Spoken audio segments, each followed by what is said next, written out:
Whether it be two-wheel drive, four-wheel drive, it does not matter what you drive. This is your all-terrain nation, and this is some breaking news that I want to share. Now, everybody across the internet is going to start showing these, and this is not exclusive to me. I pulled these from Autoblog, so I will put a link down in the description. So if you want to go to their website and check these out in a higher detail, go do it. But first, stick with me because I have some opinions on the new Tacoma and some shots that you can kind of see over here that you're going to want to know. So let's get into this right now. All right, so these photos came out. Now, this is not the photo I want to talk about, but we will get into this a little bit. I just want to show this particularly. This is a newer photo that is out there. Look at the big mirrors on this thing. Just freaking ridiculous on this. But it looks to be very similar to what we've seen. If you've seen the Tundra, you've seen the new Tacoma, which is a head-scratcher to me because they've always kind of kept these vehicles kind of different. And in the comments, let me know, is that your opinion of it? Because that's mine, that they've always sort of let the little truck be the little truck and the big size, let's do that. But is this a strategy now to make each, the customer want either one?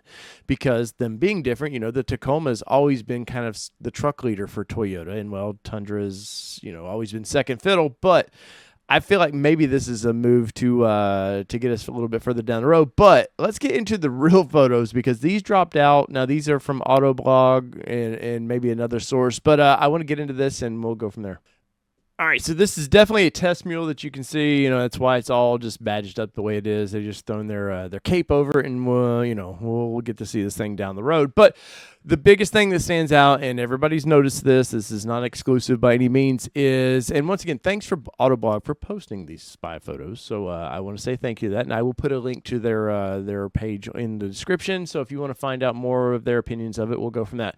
But yes, this thing is coil suspension. It's going to be a linked rear suspension under this thing. You can see, you only have to look. Let's see. I don't know if you can see right there. Look right here. You can see that there is, well, yeah, you can see the links right there, and there's no leaf springs, which is getting outdated. And coil springs, obviously, Toyota knows how to do coil springs. The 4Runner does it. Like they know how to do this setup, so I'm not worried about that setup at all. But what it will do is make for a much better riding vehicle, which it's not ever been known to be a horrible riding vehicle. But I think in the days of people wanting a softer, the trucks now are just for everybody. They're not just specifically for people that need to move things around. So yes, it's make the trucks a little softer. That's fine. But my biggest concern is how closely this thing is going to actually be to the Tundra. That's right. I mean, look at the you can see the taillights. Those are just straight off of the Tundra, and that's probably the weakest point in my opinion, is those taillights. I don't like those a lot. The front end's grown on me. You put a little bit of aggressive tire on it, it's really grown on me, but the taillights are not growing on me. So comments, you know what to do. Come on, the Toyota guy, I know you like dogging me for my Ford products that I like to talk about every once in a while, but I like Toyota. I've reviewed Toyota, so it's not that we like every brand here, but It is going to be very Tundra-like. You can see just this looks to be maybe a smaller bed in it. It's like a not a crew cab, well, Kingish. I don't know. The photos are still a little hard to see, but let's get into the interior because I think that's where a little bit of the money is too. All right, to prove the point of how much this thing is going to be Tundra-like, you can see. Look at the air vent right there. You can just see the air vent, and well, this thing looks like it's straight out of the new Tundra. And I like that look a lot. I think the interior of the Tundra is, wow, it's amazing. Me and Kelly were some of the first to actually get to drive the thing, and I was very impressed with the way it handles and drives. So this one's going to be just as good. It's Toyota, for God's sakes. They don't do a bad product, really, unless wastegate. We can't talk about wastegates. I'm kidding, of course. They'll figure that. I think they probably already have that solved. But from what we can see of the interior of this thing, the dash is out because this is not ready for prime time. And, but if you've been in a Tundra, the new Tundra, you definitely know this kind of a trademark look that they have now for their truck line. And let's see if we can see anything on the other side. All right, this is the other side. As you can see, the steering wheel. We've seen the steering wheel before. It looks straight out of the big truck. And once again, you can see the radio is missing here, but you know what that's going to have that big 14-inch screen, or maybe just a slightly smaller version of that. I'm sure the dash and everything's going to be all digital. They'll probably do like what they're doing currently with the Tundra, where you get, if the lower trims, the SR5 stuff, you're going to get more of the old style tack, and then you get in the higher trims, they're going to do something a lot plusher.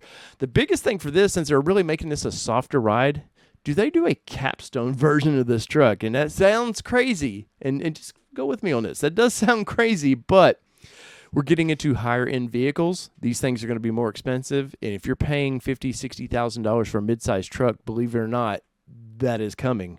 You probably do expect a little bit more for that kind of money. And well, right now, this doesn't show us too much, but we do get a hint of it. You can kind of see some of the gauges there, or the buttons from the AC unit.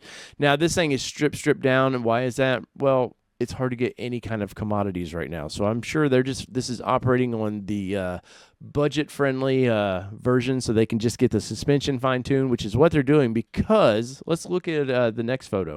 All right, a quick side profile on this thing. Look at the nose of that thing. That thing is sticking way out there. I thought the last Tacoma the nose of it got way out there. I don't know if this is something for safety, that they're just trying to give more of an impact zone for frontal crash ratings, maybe.